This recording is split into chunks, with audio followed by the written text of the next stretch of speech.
Hello. इस video में हम एनसीईआरटी की पॉलिटी की 6 क्लास की बुक का अंतिम चैप्टर पढ़ेंगे। इसके बाद एनसीईआरटी की क्लास 6 की तीनों बुक, समाज सोशल साइंस की तीनों बुक खत्म हो जाएगी और अगले वीडियो से हम 7 क्लास की सोशल स्टडी की बुक्स का अध्ययन शुरू करेंगे। ये अध्याय नए 9 शहरी क्षेत्र में आजीविका। इस क्षेत्र में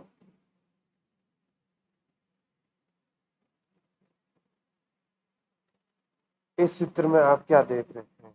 आप अपने आप पहले किसी ग्रामीण क्षेत्र के लोगों के कार्य के बारे में पढ़ चुके हैं। इस अब पिछले पार्ट में दिए गए ग्रामीण क्षेत्रों के कार्यों के चित्र से इस चित्र की तुलना कीजिए। शहर का एक भाग दूसरे भाग से अलग होता है। आपने ऊपर वाले चित्र में क्या भिन्नताएं देखी? भारत में 5,000 से ज्यादा शहर है और 27 महानगर है। चेन्नई, मुंबई, दिल्ली, कोलकाता जैसे प्रत्येक महानगर में 10 लाख से ज्यादा लोग रहते हैं और काम करते हैं। कहते हैं कि इस शहर में जिंदगी कभी रुकती नहीं है। चलिए एक शहर में जाकर देखें कि वहाँ लोग क्या क्या काम करते हैं। क्या वे नौकरी करते हैं या अपने रोजगार के में लगे हैं? वे अपना जीवन कैसे चलाते हैं? क्या रोजगार और कमाई के मौके समान रूप से सभी को मिलते हैं? सड़कों पर काम करना हो, यह वह शहर है जिसमें मेरी मौसेरी बहन रहती है और यहाँ गिनी चुनी बार आई हुई हूँ। यह बहुत बड़ा शहर है। एक बार जब मैं यहाँ आई तो मैंने मेरी मौसेरी बहन मुझे घुमाने के लिए ले गई। हम तड़के ही घर से निकल गई थी। जैसे ही हम मुख्य सड़क की तरफ मुड़े, हमने देखा कि वहाँ काफी चहल पहल थी। सब्जी सब्जी बेचने वाली अपनी रेहड़ी पर टमाटर, गाजर और खीरे को सजाने में व्यस्त थी ताकि लोग देख सकें कि उसके पास बेचने के लिए क्या क्या है। उसके बगल में फुटपाथ पर एक फूल वाली बैठी थी। यह वह सुंदर, रंगीन व तरह तरह के फूलों से माला फूल बेच रही थी। हमने उससे लाल और पीला गुलाब खरीदा। सड़क के दूसरी तरफ पटरी पर एक व्यक्ति अखबार बेच रहा था और वह चारों ओर से लोगों से घिरा हुआ था। एक हर कोई अखबार को पढ़ना चाहता था। वहां से बस रोज रोज जोर जोर से हॉर्न बजाती हुई गुजर रही थी। ऑटो रिक्शा स्कूल के बच्चों से ठसाठस भरी हुई थी। पास में के पेड़ के नीचे एक मोची छोटे टिन के बक्से में अपना सामान निकाल रहा था। वहीं सड़क के किनारे नाई अपना काम शुरू कर चुका था। उसके पास एक ग्राहक पहले से ही था जो सुबह सुबह दाढ़ी बनवाने चाहता था। सड़क से थोड़ी दूर जाकर एक औरत ठेला गाड़ी से प्लास्टिक की बोतलें, डिब्बे, पानी की पिन व चिमटी ले जा रही थी। वहीं पर एक दूसरा व्यक्ति घर घर बेचने के लिए साइकिल पर सब्जियां ले जा रहा था। हम उस जगह पर आ गई जहाँ रिक्शा वाले एक कतार में खड़े होकर ग्राहकों का इंतजार कर रहे थे। हमने एक को बाजार जाने के लिए तय किया। बाजार वहां से 2 किलोमीटर पर था।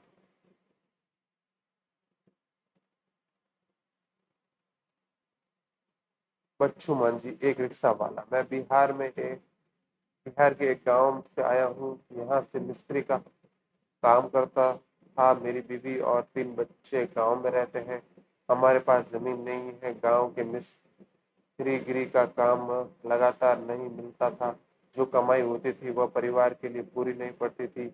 ये जब मैं शहर पहुंचा तो मैंने यहाँ पुराना रिक्शा खरीदा और उसका पैसा किस्तों में चुकाया।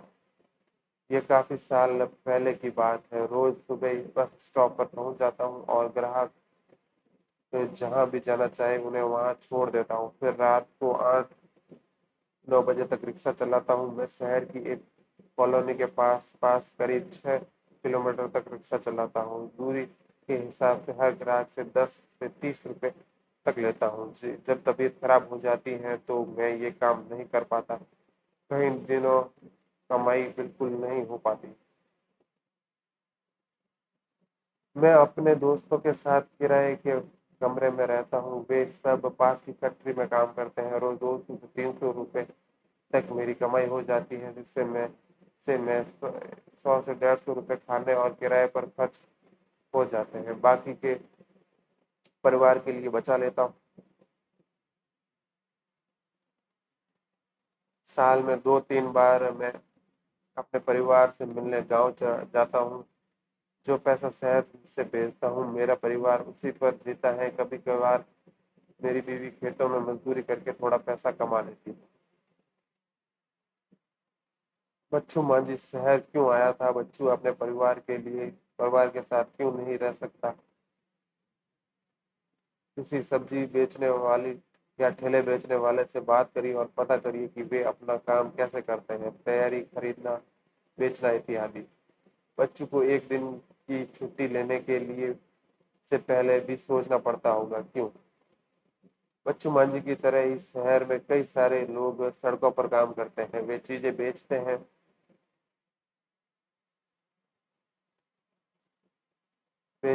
उनकी मरम्मत करते हैं या कोई सेवा देते हैं। वे स्वरोजगार में लगे हैं। उनको कोई दूसरा व्यक्ति रोजगार नहीं देता, इसलिए उन्हें अपना काम खुद ही संभालना पड़ता है। वे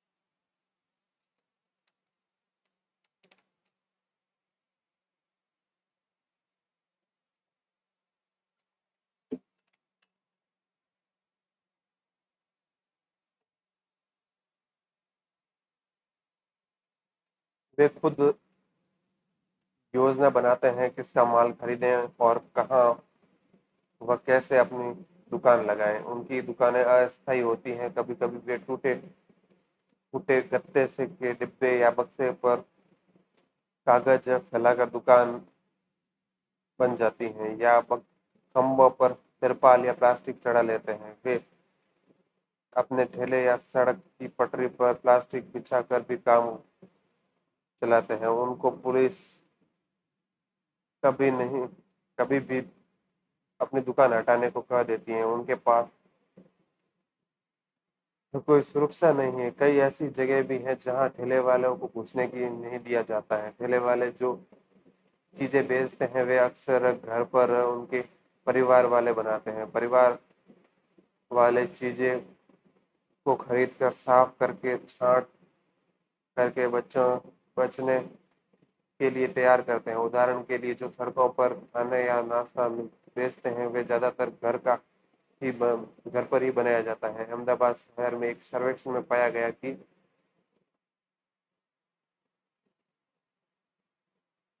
अक्सर शहर में काम करने करके आजीविका चलाने वाले कामगारों को मजबूरन सड़कों पर ही रहना पड़ता है। यह चित्र ऐसी जगह दिख रही है जहां दिन के वक्त कामगार अपना सामान रख जाते हैं और रात को वहीं खाना बनाते हैं। अहमदाबाद शहर के एक सर्वेक्षण में पाया गया कि काम करने वालों में से 12% लोग सड़कों पर ही काम कर रहे थे। हमारे देश के शहरी इलाकों में लगभग 1 करोड़ लोग फुटपाथ और ठेलों पर सामान बेचते हैं। अभी हाल फिलहाल तक गलियों और फुटपाथ पर काम और यातायात और पैदल चलने वाले लोगों के लिए एक रुकावट की तरह देखा जाता था, लेकिन कई संस्थाओं के प्रयास से अब इनको सभी के लिए उपयोगी और आजीविका कमाने के अधिकार के रूप में देखा जा रहा है। सरकार भी उस कानून को बदलने पर विचार कर रही है, जिससे उन पर प्रतिबंध लगा हुआ था। कानून के बदलाव आने के से उनके पास काम करने की जगह होगी और यातायात एवं लोगों का आवागमन भी सहज रूप से हो पाएगा। ऐसा सुझाव है कि शहरों में कुछ इलाके फुटपाथ और ठेलों पर सामान बेचने के लिए तय कर दिए जाएं। यह भी सुझाव है कि उन्हें खुले रूप से आने जाने की अनुमति हो और वे लोग उन समितियों में रखे जाएं जो उन मुद्दों पर निर्णय लेती है। बाजार में जब हम बाजार पहुंची तो दुकान ने अभी खुली हुई शुरू ही हुई थी, लेकिन त्योहार के कारण वहां बहुत भीड़ हो चुकी थी। वहां मिठाई, खिलौने, कपड़े, चप्पल, बर्तन, बिजली के सामान इत्यादि की दुकानों पर कतार थी। एक कोने में दांतों के डॉक्टर का क्लिनिक था। मेरे मौसेरी बहन ने अपने उसने पहले से ही समय ले रखा था। हम वहां पहले पहुंच गए जिससे हमारी बारी न चली जाए। हमें थोड़ी देर एक कमरे में इंतजार करना पड़ा। डॉक्टर ने उसके दांतों का परीक्षण किया और दांत का छेद भरवाने के लिए अगले दिन आने को कहा। वो बहुत डर गई क्योंकि उसने सोचा कि एक तो अपना दांत खराब होने दिया और ऊपर से इतना दर्द सहन करना पड़ेगा। डॉक्टर ने यहाँ से हम सिले हुए कपड़ों के एक शोरूम पर गई क्योंकि वे कुछ सिले सिलाए कपड़े खरीदना चाहती थी। हम शोरूम की तीन मंजिलें थी। हर मंजिल पर अलग कपड़े तरीके के कपड़े थे। हम तीसरी मंजिल पर पहुंचे और वहां लड़कियों के कपड़े रखे हुए थे। बड़ी दुकान में हरप्रीत। पहले मेरे पापा और चाचा एक छोटी सी दुकान पर काम करते थे। इतवार और त्योहार के समय में और मेरी माँ उनकी मदद करते थे। मैंने कॉलेज की पढ़ाई पूरी करने के बाद वहाँ काम करना शुरू कर दिया। अब मेरी पत्नी वंदना और मैं ये शोरूम चलाते हैं। वंदना, हमने कुछ साल पहले ये शोरूम खोला। मैं एक ड्रेस डिजाइनर हूँ। मेरे मैंने तरह तरह के फैशन के कपड़े बनाने की पढ़ाई की है, लेकिन आजकल लोग कपड़े सिलवाने की जगह सिले सिलाए यानी कि रेडीमेड कपड़े खरीदना पसंद करते हैं। इसलिए मेरा ध्यान इन बात पर ज्यादा रहता है कि कैसे इन रेडीमेड कपड़ों को आकर्षक रूप से सजा कर रखा जाए। हम अपने शोरूम के लिए अलग अलग जगहों से सामान खरीदते हैं। ज्यादातर माल मुंबई, अहमदाबाद, लुधियाना और त्रिपुरा से आता है। कुछ सामान दिल्ली के पास के शहरों से जैसे गुड़गांव और नोएडा से भी आता है। कुछ कपड़े हम विदेशों से भी मंगवाते हैं। इस शोरूम को सही रूप में से चलाने के लिए हमें कई चीजें करनी पड़ती है। हम विभिन्न अखबारों में, सिनेमा हॉल में, टेलीविजन व रेडियो को चैनल पर विज्ञापन देते हैं। अभी तो यह शोरूम किराए पर है, पर हम इसे जल्द ही खरीद लेंगे। जब ये जब से ये बाजार आसपास रहने वाले लोगों के लिए बहुत मुख्य बाजार बन गया है, तब से हमारा व्यापार बहुत बढ़ गया है। हमने एक कार खरीद ली है और साथ ही सोसाइटी में एक फ्लैट भी ले लिया है। हरप्रीत और वंदना की तरह कई लोग हैं जिनके पास शहर के बाजारों में अपनी दुकानें हैं। ये दुकानें छोटी बड़ी हैं और लोग अलग अलग चीजें बेचते हैं। ज्यादातर व्यापारी अपनी दुकान या व्यापार खुद संभालते हैं। वे किसी दूसरे की नौकरी नहीं करते, लेकिन वे खुद कई लोगों को मैनेजर या सहायक की नौकरी पर रखते हैं। वंदना और हरप्रीत ने एक बड़ी दुकान क्यों शुरू की? उनको ये दुकान चलाने के लिए क्या क्या करना पड़ता है? बड़ी दुकान के मालिक से बात कीजिए और पता कीजिए कि वे अपने काम की योजना कैसे बनाते हैं। क्या पिछले 20 सालों में उसके काम में कोई बदलाव आया है? वे बाजार में सामान बेचते हैं और जो सड़कों पर सामान बेचते हैं, उनमें क्या अंतर है? ये पक्की दुकानें होती हैं जिनके पास नगर निगम के व्यापार करने के लिए लाइसेंस होता है। नगर निगम ये निश्चित करता है कि सप्ताह के कौन से दिन बाजार बंद रहेगा। उदाहरण के लिए इस बाजार में दुकानें बुधवार को बंद रहती हैं। इस बाजार में छोटे छोटे दफ्तर और अन्य दुकानें भी हैं जो बैंक, कुरियर इत्यादि की सेवाएं देते हैं। फैक्ट्री में मैं अपने एक कपड़े की पर जरी का काम करवाना चाहती थी, तो मुझे एक खास मौके पर पहनना था। मेरी बहन ने कहा कि वह निर्मला को जानती है, जो एक कपड़े सिलने की फैक्ट्री में काम करती है। निर्मला के पड़ोसी जरी और कढ़ाई का काम करते हैं। हमने बस पकड़ी और फैक्ट्री की तरफ चल पड़ी। बस खचाखच भरी हुई थी। हर स्टॉप पर लोग चढ़ते ही जा रहे थे और कोई भी उतरने का नाम नहीं ले रहा था। अपनी जगह बनाने के लिए लोग एक दूसरे को धक्का दे रहे थे। मेरी बहन ने मुझे एक कोने पर खड़ा कर दिया ताकि भीड़ से हमारा भोता न बन जाए। मुझे हैरानी हो रही थी कि लोग रोज कैसे सफर करते हैं। जैसे ही बस फैक्ट्री के पास पहुंचे लोग उतरने लगे। हम भी एक मोड़ पर उतर गए। जान में जान आई। मोड़ पर बड़े सारे लोग समूहों के बाड़ों पर बैठे हुए थे। कुछ टिक कर खड़े हुए थे। उन्हें देखकर लग रहा था कि वे शायद किसी का इंतजार कर रहे हैं। कुछ लोग स्कूटरों पर सवार उनसे बात कर रहे थे। वे रेट और को लेकर मोल तोल कर रहे थे। मेरी बहन ने मुझे समझाया कि ये लेबर चौक कहलाता है। ये दिहाड़ी पर काम करने वाले मजदूर और मिस्त्री हैं। कुछ जहाँ भवन बन रहा है होते हैं वहां मजदूरी करते हैं। कुछ बोझा ढोते हैं और कुछ ट्रकों से सामान उतारते हैं। कुछ लोग टेलीफोन की लाइन और पानी की पाइप के लिए खुदाई का काम भी करते हैं। लेकिन इनमें इन्हें हमेशा काम नहीं मिलता है। ऐसे हजारों अनियमित दुकान मजदूर शहर में हैं। हम फैक्ट्री में घुसे तो हमने पाया कि वहाँ अलग अलग काम के लिए अलग अलग विभाग थे। उनमें ऐसा लग रहा था कि लोगों की कभी न खत्म होने वाली पंक्तियां थी जहाँ कपड़े सिले जा रहे थे। इस विभाग में हमने देखा कि लोग छोटे से कमरे में मशीन पर काम कर रहे थे। एक एक व्यक्ति एक एक सिलाई की मशीन पर लगा हुआ था और हर कमरे में ऐसी बहुत सारी मशीनें थी जो कपड़े तैयार कर रहे थे। वे कमरे एक तरफ तह कर के लगाए जा रहे थे।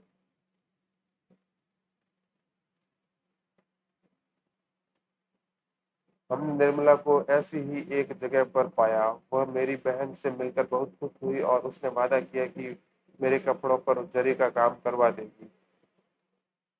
निर्मला कपड़े निर्यात करने वाली एक कंपनी में दर्जी का काम करती थी। जिस फैक्ट्री में वह काम करती है वहां अमेरिका, इंग्लैंड, जर्मनी और नीदरलैंड जैसे देशों के लोग के लिए गर्मी के कपड़े सिले जाते हैं। दिसंबर के से अप्रैल तक निर्मला और काम का बोझ बहुत ज्यादा रहता है। अक्सर वह 9 बजे सुबह काम शुरू करती है और रात 10 बजे तक ही काम निपट पाता है। कई बार उससे देर हो जाती है। वह हफ्ते में 6 दिन काम करती है। जब काम जल्दी का होता है तो उसे इतवार को भी काम पर जाना पड़ता है। निर्मला को रोज 8 घंटे काम करने के 280 रुपये मिलते हैं और अतिरिक्त 100 रुपये देर तक काम करने का मिलता है। जून तक काम खत्म हो जाता है तो फैक्ट्री वाले इन दर्जियों की संख्या घटा देते हैं। निर्मला को भी निकाल दिया जाएगा। हर साल करीब 3 महीने से 4 महीने के लिए उसके पास काम नहीं रहता है।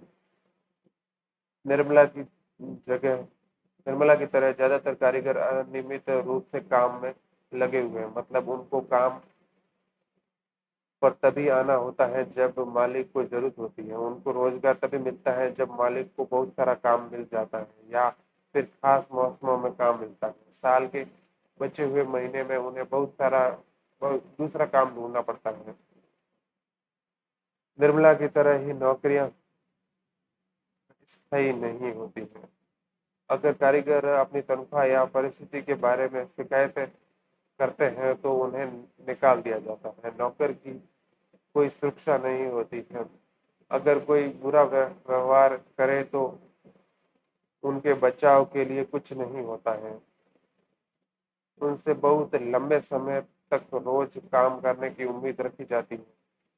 उदाहरण के लिए बिजली से चलने वाले कारखानों की यानी पावरफुल फैक्ट्री में मजदूर दिन और रात की ही पालियों में 12-12 घंटे से काम करते हैं। उन्हें 8 घंटों से ज़्यादा काम करने की मजदूरी अलग से नहीं मिलती है। आपको क्या लगता है कि फैक्ट्रियां या छोटे कारखानों मजदूरों में अनियमित रूप से काम क्यों कर रखते हैं? निर्मला जैसी मजदूरों की काम करने की परिस्थिति का निम्न के आधार पर वर्णन कीजिए। काम के घंटे, कमाई, काम करने की जगह व सुविधा, साल भर में रोजगार के दिनों की संख्या। क्या आप यह मानेंगे कि दूसरों के घरों में काम करने वाली महिलाएं भी अनियमित मजदूरी की श्रेणी में आती हैं और क्यों? एक ऐसी कामगार महिला के दिन भर के काम का विवरण दीजिए। दफ्तर में ऐसी मेरी मौसी सुधा विपणन प्रबंधक यानी कि मार्केटिंग मैनेजर है।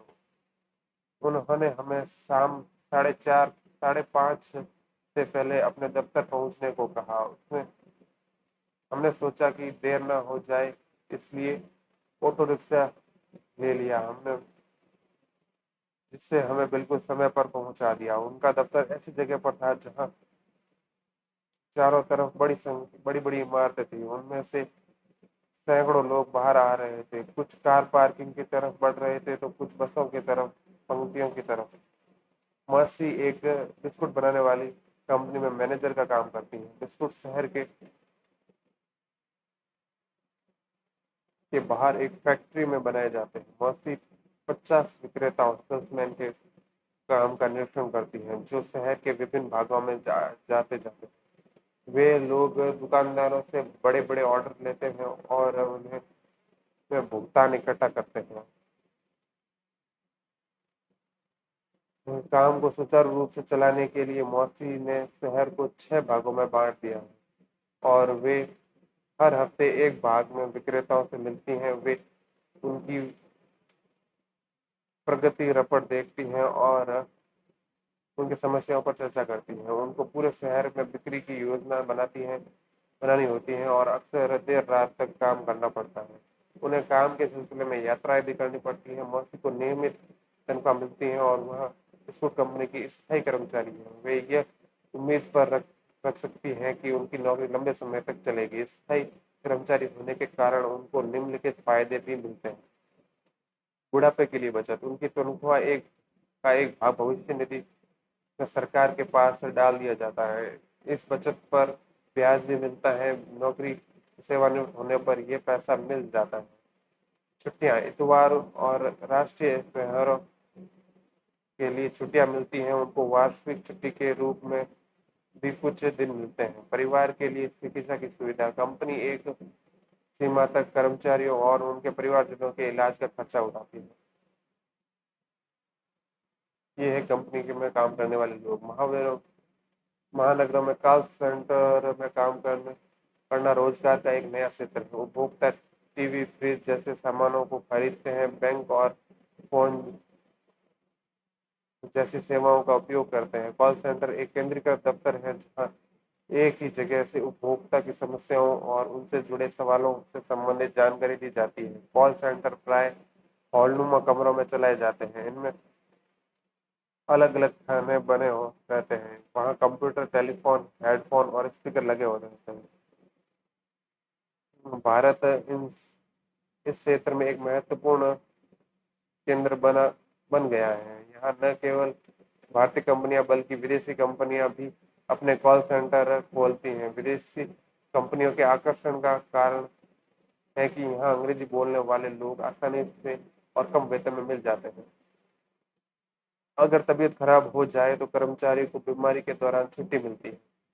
शहर में ऐसे कई कर्मचारी होते हैं जो दफ्तरों, फैक्ट्रियों और सरकारी विभागों में काम करते हैं, जहां उन्हें नियमित और अस्थायी कर्मचारी की तरह रोजगार मिलता है और वे लगातार उसी दफ्तर या फैक्ट्री में काम पर जाते हैं। उनका काम भी तय होता है, उनको हर महीने तनख्वाह मिलती है। अगर फैक्ट्री में काम कम हो तो भी उन्हें अनियमित रूप से काम करने वाले मजदूरों की तरह निकाला नहीं जाता। आखिर दिन खत्म हुआ और हम मौसी की कार में थकी मांदी बैठ गई। लेकिन आज बहुत मजा आया। मैंने सोचा कि कितना अच्छा है कि शहर में इतने सारे लोग इतनी तरह के काम करते हैं, वे कभी एक दूसरे से मिलते भी नहीं, अगर उनका काम उन्हें बांधता है और शहरी जीवन को बनाए रखता है। तो इसी के साथ, इसी चैप्टर के साथ ये किताब भी खत्म हुई। अगले चैप्टर में, अगले वीडियोज में हम 7th क्लास के चैप्टर पढ़ेंगे। तब तक के लिए धन्यवाद।